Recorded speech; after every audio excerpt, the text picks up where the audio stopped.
Piggy soup. 145 in A. This is comedy the way that I talk about it. This is the way that comedic plot structure is written into pop music.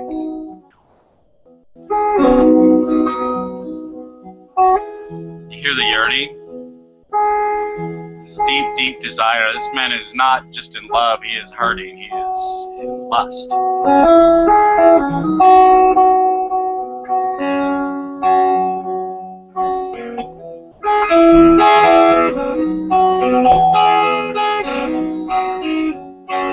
But it all works out. The song, the story of the blues is how I eventually got laid. This is really a blues song. It's rock and roll. You don't think of it as being blues at all, but it's the 145 in A. It is the 145 blues. It's all majors, no minors, no sevenths, no sadness. It's nothing but happiness. It's a happy, happy song about how my desperate state of blue balls, and I would love to meet Buddy Holly. If there's ever a heaven, if there is a heaven, I'd love to go to heaven and meet Buddy Holly. I know he's there because he wrote so many great songs. But I would love to ask him if the original rhyme was built around the idea of balls of blue or something like that, because this is a very sexy rock and roll song. You hear the lyric and you hear the bounciness of it and you just want to dance, and you don't hear that deep yearning that's in there. It's built into the comedy of the 145 chord structure. 3 chords in the truth. Switch over to the 12-bar blues because I can play that without thinking. Not having to worry about anything. My hands just know where to go. That, I think, is a wonderful thing. This is kinesthesia. Another one of those, if you get to talk to me in private and I don't talk to you about comedy and the 145 song structure, and I don't talk to you about kinesthesia, then you were cheated. These are things that I'm always talking about. I think they're wonderful. The kinesthesia of the guitar is just an amazing thing to me. I mean, I live it all the time, obviously, but voluntary muscle control is fascinating to me. This is one of the things that leads to that dancing bear fallacy that you find among academics at all times, is that if animal will and human will are not the same kind of will, how is it that animals can be trained to engage in voluntary muscle control, which of course is exactly what a dog is doing when it pees when and where you want it to and at no other times. It is controlling a muscle that is involuntary when that puppy is born. When you were born, your urination and defecation were entirely involuntary muscle reactions, entirely controlled by the snake brain, controlled by the autonomous nervous system, but not subject to your voluntary control. You had to learn how to do that, as well as learning all sorts of other voluntary muscle motions. I can take your child, if you have a baby. I have a friend who just had a baby, 2 weeks and a couple days old. And in 4 weeks, I could go to Austin and visit young Esteban, and I could teach him to make raspberries at 6 weeks, which developmental experts will insist is impossible, but I've done it many times. I know it's doable. It's easily done, and the child loves it. It's not just kind of the introduction of complex organized play in the baby's life, but it's really the introduction of the idea of voluntary muscle control. That is that at about 6 weeks you can start to teach a child, a human child, a Homo sapien child, that he has voluntary control over many muscles in his body. Who knows how many muscles we can take voluntary control of? We only know the ones that we've done it for. But I think the guitar is interesting because it is such a snake brain style of motion. Playing a musical instrument or knitting, crocheting, all kinds of handiwork things, whittling and many woodworking crafts, metalworking, plastics, reloading shotgun shells. There are all kinds of things that human beings do with their hands that they kinesthetize, they make automate by means of muscle memory is what it boils down to, which is really what it is you're taking control of that snake brain stuff, getting the snake brain to control the muscles in the way that you want it to be controlled. But those kinds of things, those kinds of extreme handiwork things involve so much really OCD motion. I mean, it's really the most snake brain kind of motions. If you think about the masturbatory motion, the incredible amount of frenzy that goes into that masturbatory motion, or the sex act at the very end, or other extremely intense, passionate physical pursuits, they all involve that kind of deep engagement with the snake brain, and I just think that's really cool. I mean, kinesthesia is the thinking brain managing at an abstract level the kind of OCD motions that the snake brain undertakes on its own, autonomously all the time, and yet commandeering that kind of snake brain function and turning it into a thinking brain phenomenon. This is what it means to be human. This is why the thinking brain is a matter of extreme importance, and why the distinction between the things that are done by the thinking brain and the things that are done by the mammal brain and the snake brain is so important. It's as appealing as it can be to try to equate these things to arrive at some sort of reductionist solution for human behavior. It won't work. This is an inadequate explanation. It is not sufficient to explain human free will.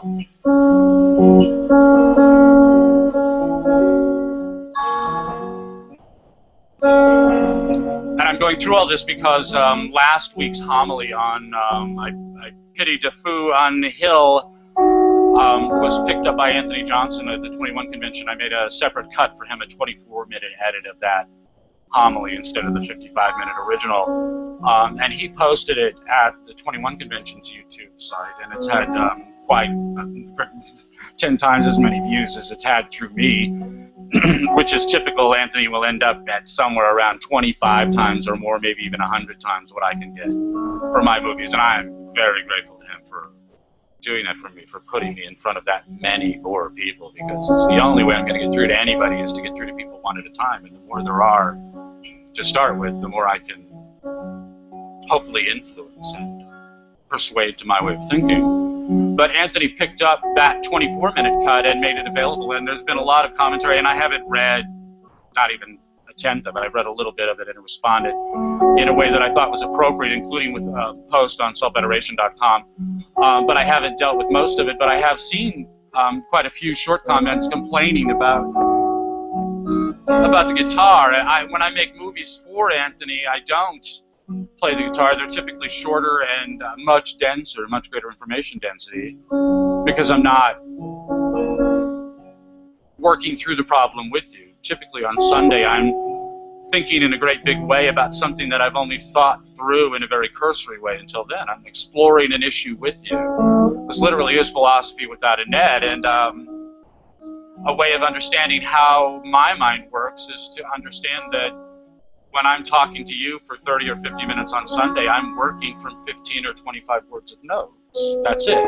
I do make notes to kind of keep myself focused so I don't wander off the face of the earth, which is always a risk, but this is philosophy without a net. I am doing this live, extempore, without a script and without really much in the way of notes or even advanced planning. I want to go through it live with you. I want to think about it out loud. That may mean that a year from now I go back and say, you know what, I want to change what I said about this. I want to change what I said about that. I don't feel the same way about this now. But this is my approach to philosophy anyway. Philosophy is for living on Earth. Philosophy is for solving real problems. And I solve real problems on Sunday with you.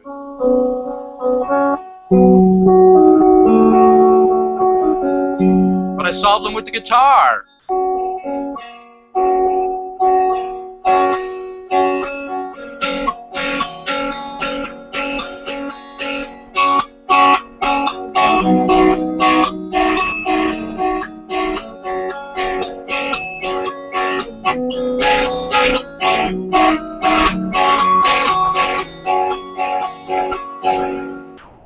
And if you don't like that, dang.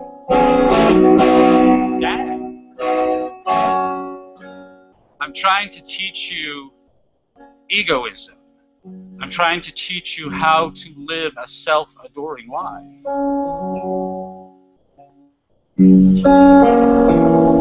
But the essence of human motivation is self-adoration, self-expression in any case. That when you see someone take an action and it seems to you to be a negative action, avid pursuit of undoubted, undisputed disvalue, and you say, wow, how am I to understand this self-loathing?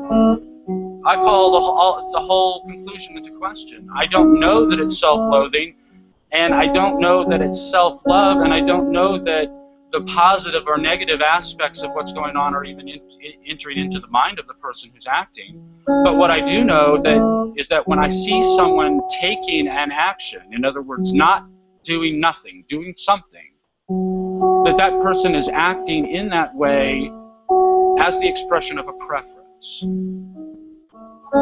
That the world the way it is unsatisfying in some way, and the person is acting in order to change the current circumstance into a subjunctively postulated better future condition. And better in this context doesn't mean better in the context of anybody else's standard of values, or even in the context of that person's conceptually abstracted hierarchy of values. It simply means better than now. Better than what there is right now. The reason that I am acting, the reason that I am changing seats in the airport is that the people around me are too loud and I can't read. The reason that I stop to drink from this water fountain is that I am thirsty and I don't care for that feeling in my throat. The reason that I initiated action in order to try to engage you in conversation is that you turn me on like nobody, and I'm dying to get to know you better. Whatever it is, whatever action that a person has taken, he has taken it as the expression of a preference.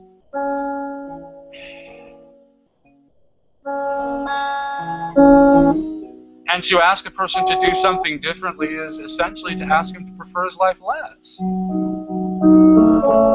So when you piss and moan to me that my guitar is impeding your enjoyment of what I'm doing, I have no way of responding to that. I'm playing the guitar for me, not for you. I'm talking for me, not for you. I'm thinking for me, not for you. I'm learning for me, not for you. I'm teaching in the hope that I can communicate with you and persuade you to do better by your choice to initiate actions in your own life, but I have no control over that, and relatively small concern. I'm sharing what I know in what I hope is an act of generosity, but I'm also working through what I think in my own behalf. And if 49 people watched this movie, which is the number who had watched last week's movie until today, on my side, not 10 times that on Anthony's side, but even then we're talking about 550 people, 600 people tops so far, and a week from now it'll be 6,000 because of Anthony, and a year from now it might be 60,000, but there's 7 billion people on the earth. I talk to almost none of them now, and if I talk to 1,000 times more, I'll still be talking to almost none of them.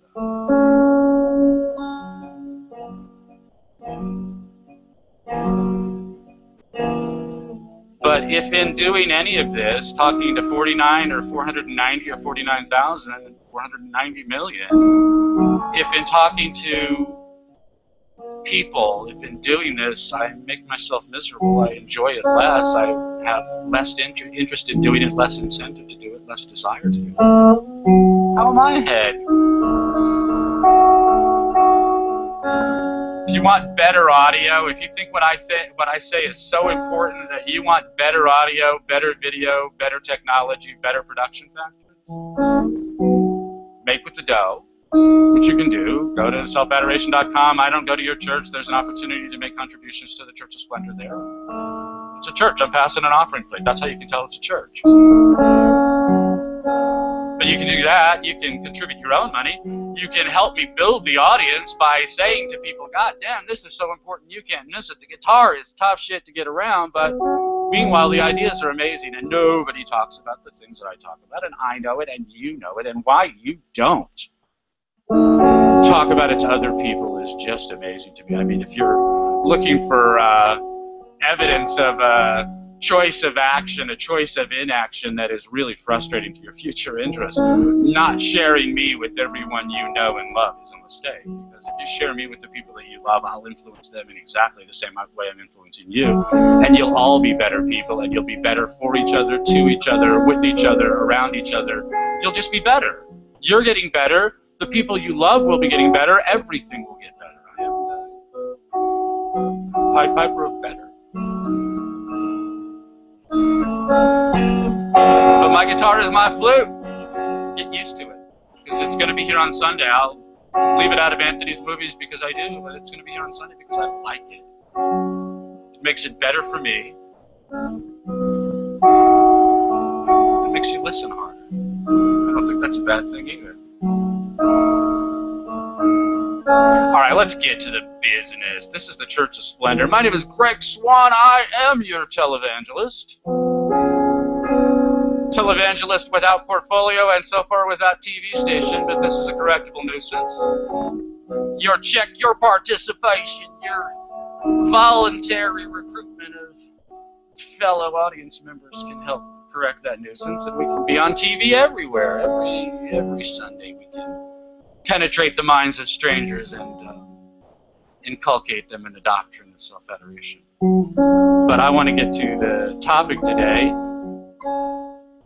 No father, no family. No family, no future. I've been hammering on this for a long time. I've been hammering on it for months, but obviously it's a big part of the book Father's Day, and it's a big part of what I've written since then. I've written a great deal lately about the Hoplite Greeks and how the Hoplite freehold resulted in the political system, the political structure, the political zeitgeist, the way that we think that political entities should be organized is all a gift from the Hoplite Greeks, from that freehold. That freehold, that family is the building block of civilization, and without it there is no civilization. Without strongly father-led households, there is no civilization, because it is those fathers who will fight to maintain that civilization from chaos and the void. And if they are prevented from taking on that role, then there will be no one to fight chaos and the void, and therefore chaos and the void will win. And this was a point of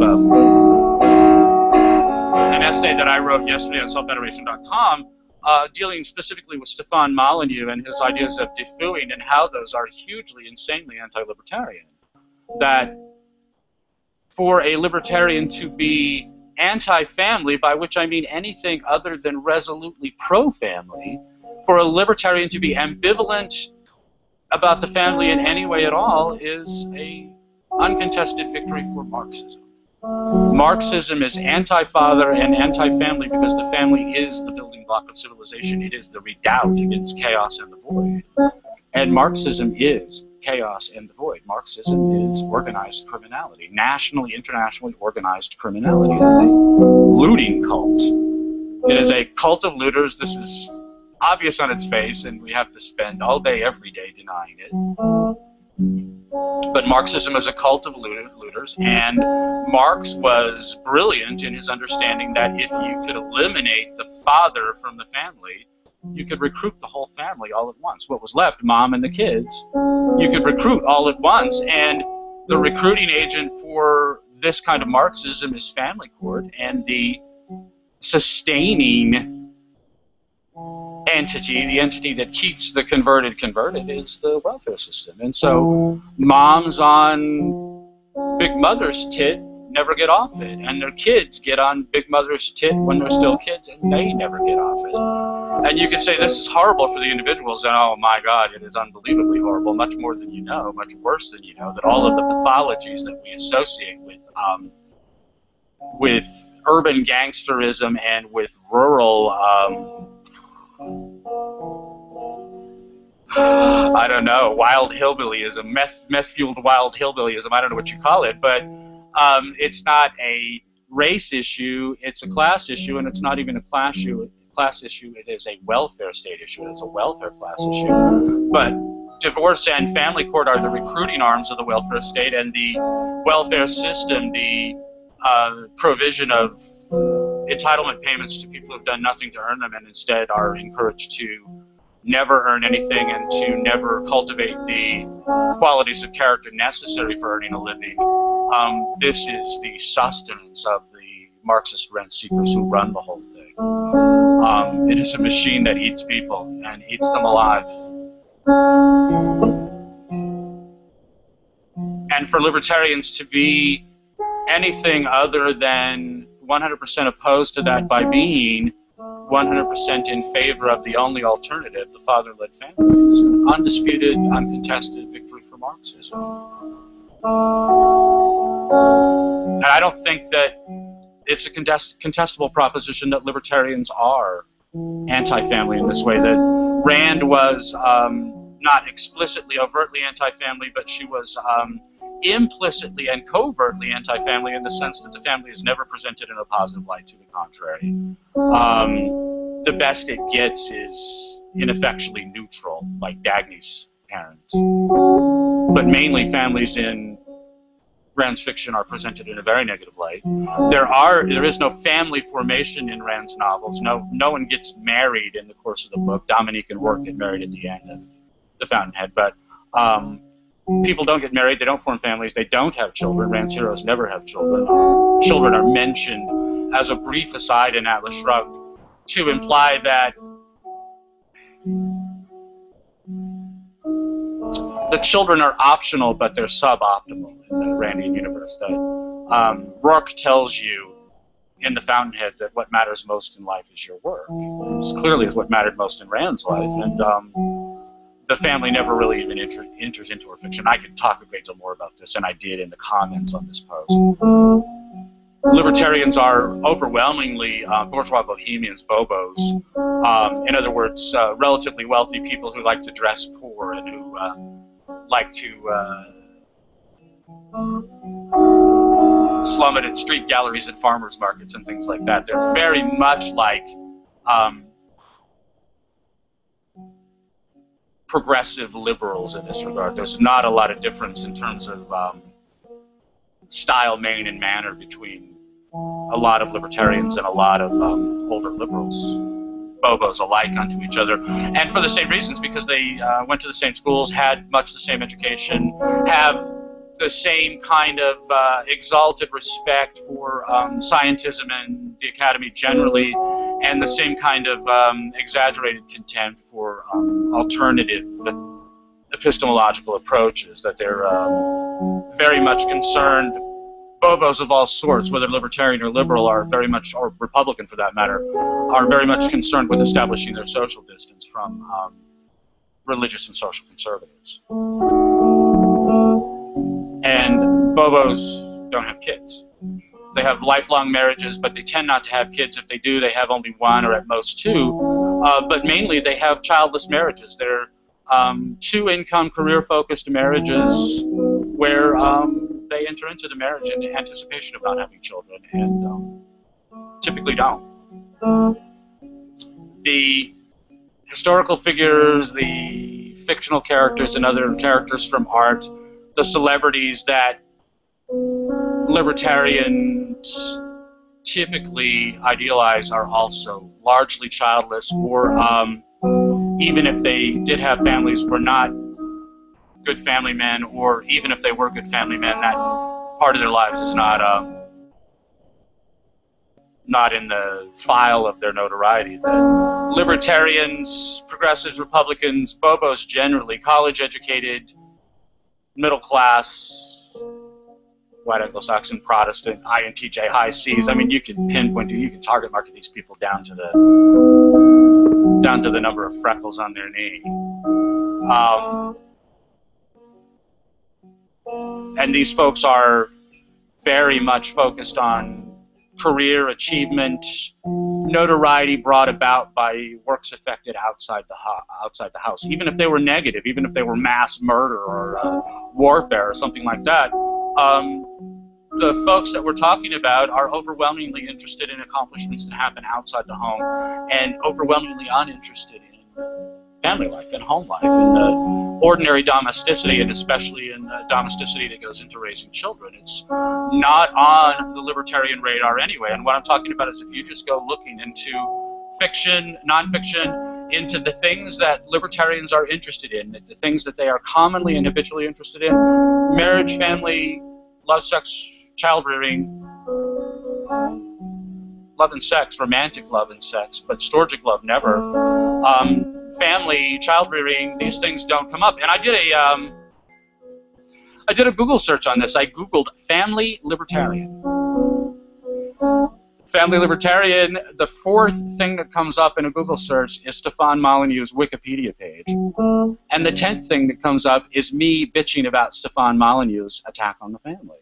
That's how little there is really on the subject of family libertarianism. Libertarianism as a libertarianism for family men, for family people, libertarianism for people who want to raise morally responsible, self-adoring,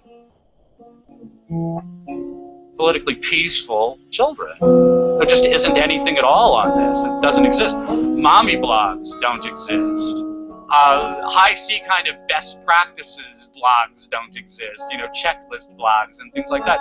There's nothing like this out there. This is just a huge blind spot in the world of libertarianism, and frankly, it's because led by Ayn Rand and led by other big-name libertarians and led by their more prominent followers and led by doofuses like Stefan Molyneux, libertarians are discouraged from having children. It's frowned upon. It doesn't win you any points, any social points. It doesn't win you any favor, and it kind of puts you on the outs with libertarians. It makes you a libertarian outlier, a weird one.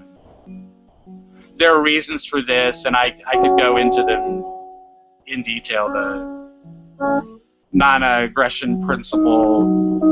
Libertarians don't want to talk about personal issues, family and home life, as a way of avoiding conflict with each other, simply as a way of minding each other's business, which I really love. One of the things that makes for very pleasant libertarians are the ones who are naturally predisposed to mind their own business and to keep their own affairs private. But the real deal is that libertarianism is a coalition movement. It is a movement that steadfastly avoids questions of moral philosophy in order to build a bigger coalition. And so libertarians don't want to talk about marriage and family because as soon as they do, they start excluding people. That as soon as you say one man, one woman, then the enormous outlier population of not just homosexuals, who are very few in number, but homosexuals who actually want to get married and have a family, which is a much, much smaller number. Outliers among outliers, and as always, I am not interested in outliers. Homosexuals have the right to be who they are, live how they want, do what they choose. I'm all for it. I'm not in favor of changing any laws in anyone's behalf except to repeal all of them, but other than that, 3 cheers for you. It's none of my business, except that I'm not interested. And as soon as you say one man, one woman, you're also eliminating the whole idea of polyamory and all of the other creepy things that libertarians come up with. Libertarians are outliers as such, and they latch on to all kinds of outlier crap, whether it makes any sense or not. But as soon as you take on moral philosophy the way I do, you're excluding a whole lot of people because you're not going to license their vices. Self-adoration is a praxis, and mainly it's something that you have to work out on your own. And if you say this results in my greater self-adoration, I'm not going to fight with you about it. I honestly don't care, but you have better evidence than I do. Why would I compete with your evidence? In what way is it to my benefit to contest this in any way at all? It isn't. I don't care. But a stout, strident moral philosophy is going to exclude people who want their moral philosophy to license devices. You can't have a coalition and a moral philosophy at the same time. And I don't think that libertarianism means anything without self-adoration as a moral philosophy. I think that libertarians practice self-adoration in greater and lesser degrees now, and essentially subconsciously they're not aware of it. The more they listen to me, the more they're aware of it they are, because I point out the specific actions that denote a self-adoring approach to your choices.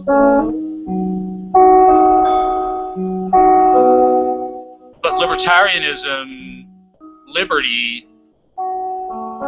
individualism, is the politics of egoism. And egoism means egoism my way and no other way. The other egoisms that have existed before are fundamentally defective, but to the extent that the people who hewed to those philosophies actually practiced egoism, they practiced it my way and not the way that was prescribed by their doctrine. That everyone who is living in a state of self-adoration is living in a state of self-adoration for the reasons that I named, for having consistently chosen admirably at every inflection point, at every point in their life, thousands of times a day, every day, consistently choosing admirably. And this is the only way to achieve self-adoration, so that's how I know that that's how it's being done.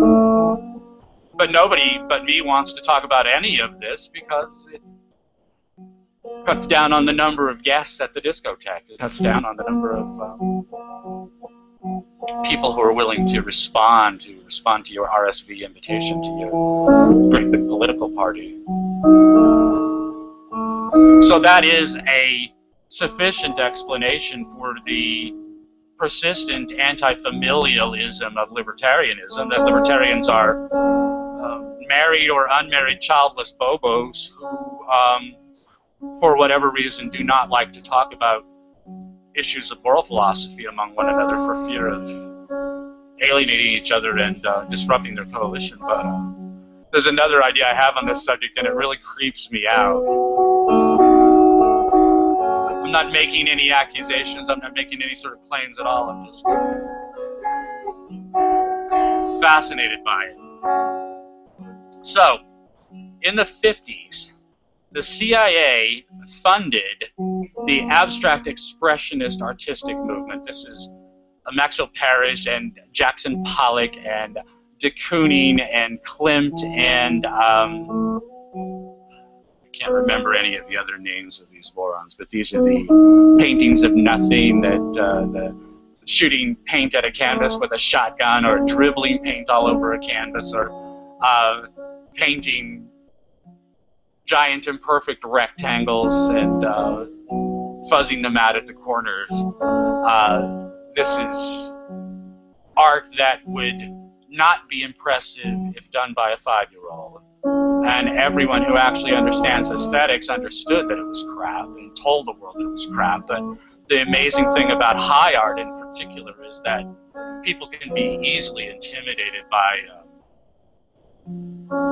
puffed up, hyper confident con men. And now I am thinking of Stefan Molyneux, and the more I watch the man, the less I like him. But they can be easily intimidated by that kind of puffed up, hyper confident connivery. And so they bought into the idea that this was great art, even though it was a CIA-funded jobs program intended to prove to the world that the United States had better art than the Soviets. The Soviets were making all that stupid, mechanistic, Soviet realist crap, awful stuff. And the response of the United States government, we got to prove them wrong, is to create crap. Unbelievable crap. Shit on canvas. They might as well have shit on the canvas, and of course, psychotics later did do that and call it art, because idiots in New York will believe anything except the truth. But that was a government-funded jobs program intended as propaganda to prove to the world that American culture was superior because our rent-seeking artists can produce worse crap than the Soviet rent-seeking artists. But it's scary. Because now, whenever you see something of a fashion that doesn't make any sense to you, you have to wonder, is this CIA funded? Is this propaganda? Is this somebody running some kind of game on me? And I can't even suss out what kind of game it is or how deep a rabbit goes.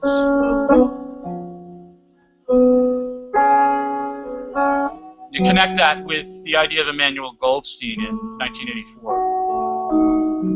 Emmanuel Goldstein was a false flag pretend rebel whose function was to attract and caused to self-identify self-selected wannabe rebels. That as soon as you decided you wanted to rebel against Big Brother, you would seek out Emmanuel Goldstein, and when you did, you would self-identify yourself to Big Brother so that Big Brother could begin the process of your re-education. If you were the big boss of the ruling class, it's not Barack Obama, he's a stooge. Certainly not John Boehner. I have no idea who is the big boss of the ruling class, if there's only one or if it's an oligarchy or who knows what. But if you were in charge of the ruling class and you saw someone like Ayn Rand on the horizon and you saw her attracting all kinds of potentially troublesome rebels, INTJs, high Cs, and therefore not too likely to rebel, but extraordinarily efficient at rebellion if ever they do. INTJ high C is Archimedes. And we know Archimedes for the idea of buoyancy, eureka, for the Archimedes screw, very efficient water pump, still in use to this day. The impeller in your pool is an Archimedes screw with an electric motor. For the idea of give me a lever and a firm place to stand and I will move the earth, and the motto of selfadoration.com is a firm place to stand for that reason. But Archimedes' real job was as a weapons designer, an engineer, an inventor of weapons for the Roman legions. That was his job. And when INTJ high Cs decide to go into the weapons business, oh my God, the war is excellent, the war is amazing, the war is extreme. So you're in charge of the ruling class, and here's this crazy Russian woman who comes along and stirs up all kinds of trouble among people who potentially are no threat to you, but if they are, they're an extreme threat to you. You need to neutralize them. You can do like Big Brother and cause them to self-identify and then torture them into compliance. Or you can think of some subtler way of containing the problem.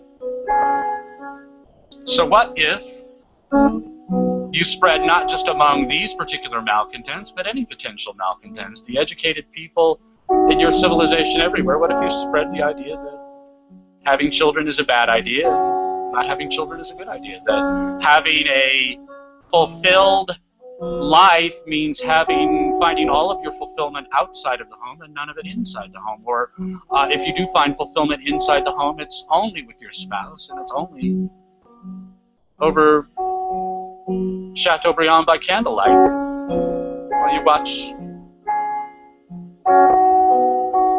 the Nachka on your big screen TV, which is what a lot of libertarian couples do on a Friday or Saturday night. What if you could spread that idea, though? What if you could get a whole lot of amazing people, amazingly smart, really genetically superior, potentially great parents? What if you could talk all those people out of reproducing?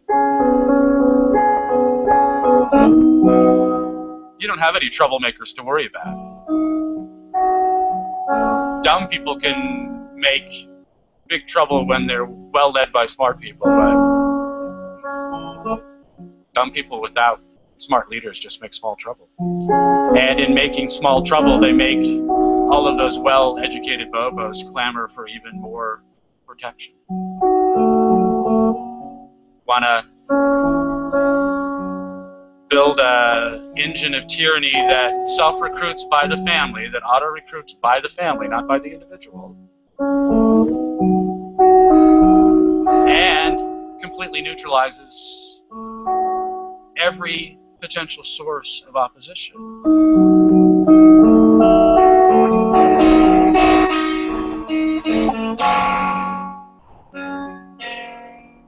Tell me it's not so.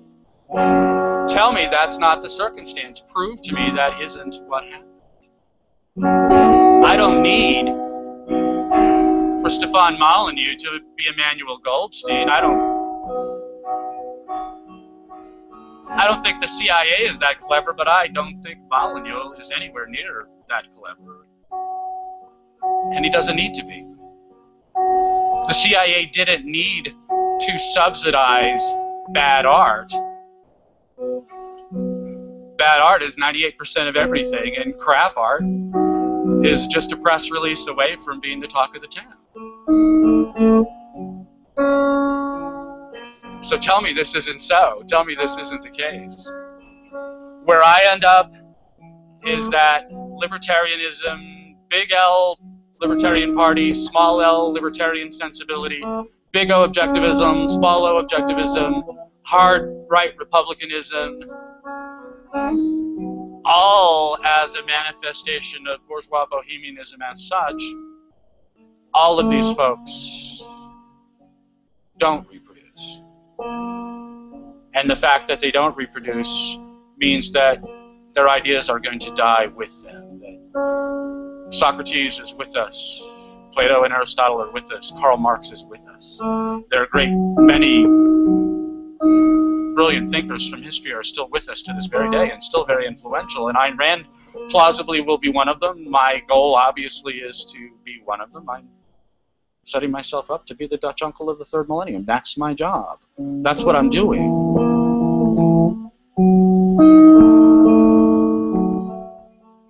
But without parents raising their children within serious, systematic, rigorous moral philosophies, not just mine, but moral philosophies of any sort, without parents doing that, without that level of parenting, which means that resolute of fathering, without that kind of fathering, without that kind of instruction, the ideas that the parents hold will not survive in their children's minds, and in due course,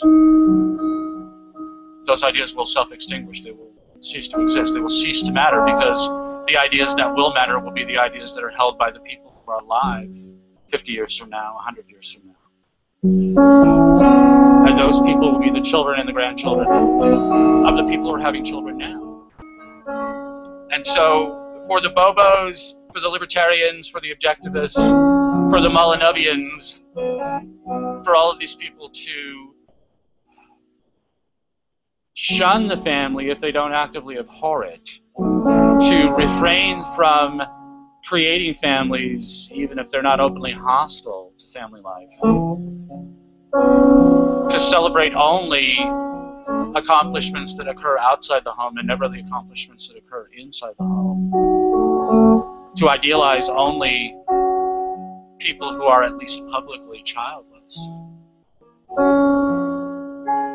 to in no way idealize good fatherhood, good motherhood, good parenting, good cultivation, good nurturance, good results at raising children, to in no way acknowledge and celebrate those things is to invite chaos, is to invite the void, is to invite the Marxists to win, because if the only people who are having children are either already Marxists, are de facto Marxists by their induction into the welfare state, or future Marxists by their future induction into the welfare state. If the only people having children are Marxists and their minions and victims, then there will be no liberty in the future. The idea of liberty will die with you. I can't tell you to change your predisposition. If you're not meant to have children, you're not meant to have children. But if you are, if you really do want children, if you've always wanted children, if you've always wanted a family, the libertarian philosopher you should be listening to is me. Because I'm the only person associated with political liberty who is in any way addressing the importance of the family, sine qua non, without which not necessity of the family in achieving not just political liberty but all human values.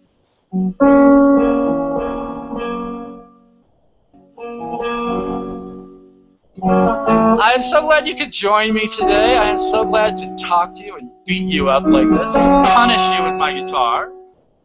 But I'm glad you could be with me. I'm glad you could spend this time with me. And I look forward to talking to you again next week. Bless you. Thank you so much. Have a good day. Bye-bye.